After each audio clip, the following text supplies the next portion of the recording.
Right now, it is time for us to check sports here on the Breakfast Club on Robin Hood Radio.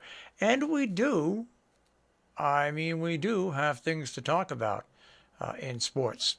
We'll start off with Monday Night Football. I watched the first quarter of this game and I turned it off. I happen to like the Monday Night Football games that are covered by Eli and Peyton. I love their coverage of it. I think that's the way football should be covered. Guys who know football talking about the game, watching the game, giving their insight, and having other guests on as well.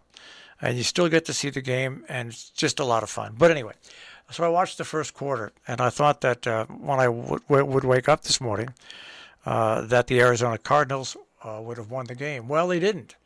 The Rams won 30-23. And there's a receiver that the Rams have that not everybody talks about. But he is something. Cooper Kupp.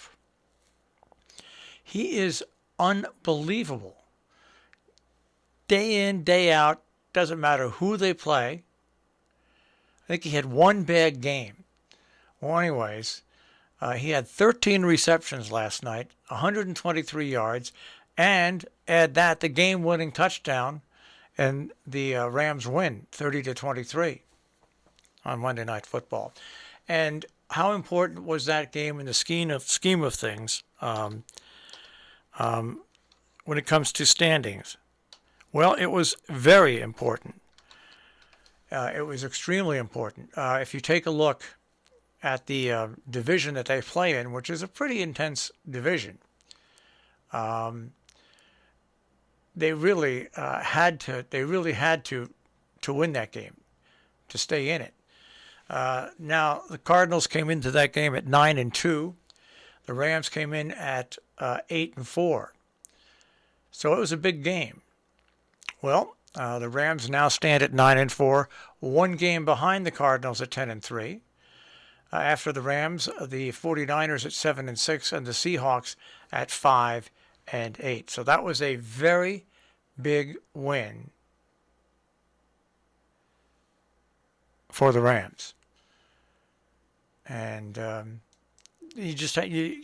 like I said, I was pretty amazed. And I'm never a big fan of the former Detroit quarterback, who's now the Rams quarterback.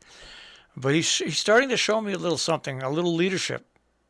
So we'll have to see how he progresses through the rest of the season. All right, the news out of New York in basketball is now it looks like there's some optimism that Kyrie Irving will rejoin the Nets this season, and it could be soon. And that is a report that is on many different websites this morning. COVID-19 news out of the sports world and the NHL. The NHL postponed 3 Calgary Flames games due to a COVID-19 outbreak. Their next 3 games, 6 players and a staff member entered the COVID-19 protocol over a 24-hour period. So that is our NFL news. Now, out of college football, Spencer Rattler, who was the starting quarterback and a Heisman candidate at the beginning of the year, of course, he was replaced about 4 games into the season at Oklahoma. He is now committed to be the quarterback at South Carolina. And South Carolina is an up-and-coming football team. So he might help boost them into the top 20. And a case was settled, but it's not really settled in the court system.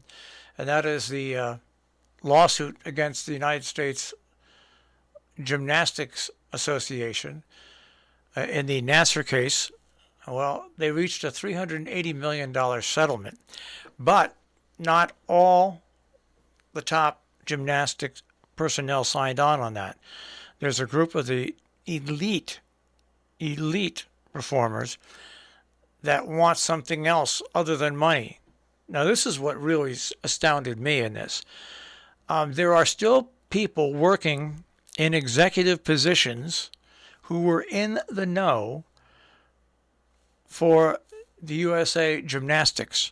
There are still people who knew what went on and did nothing about it, still working in the gymnastics.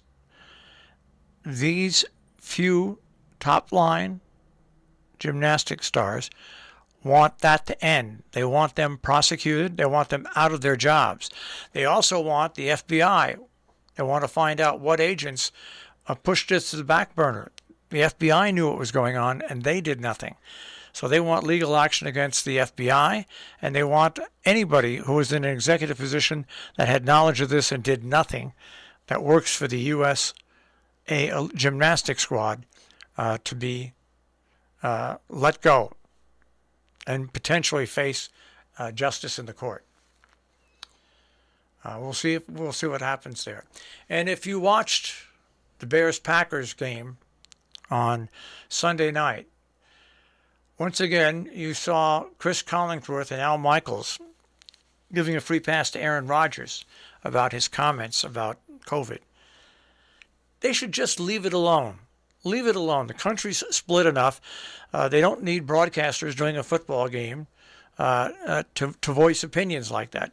Just do the damn game. And I like both of them. I like watching them. But just do the game. The country's divided enough on COVID where you don't need a couple of football announcers getting in on it. All right? Jeez. Just broadcast the game, please.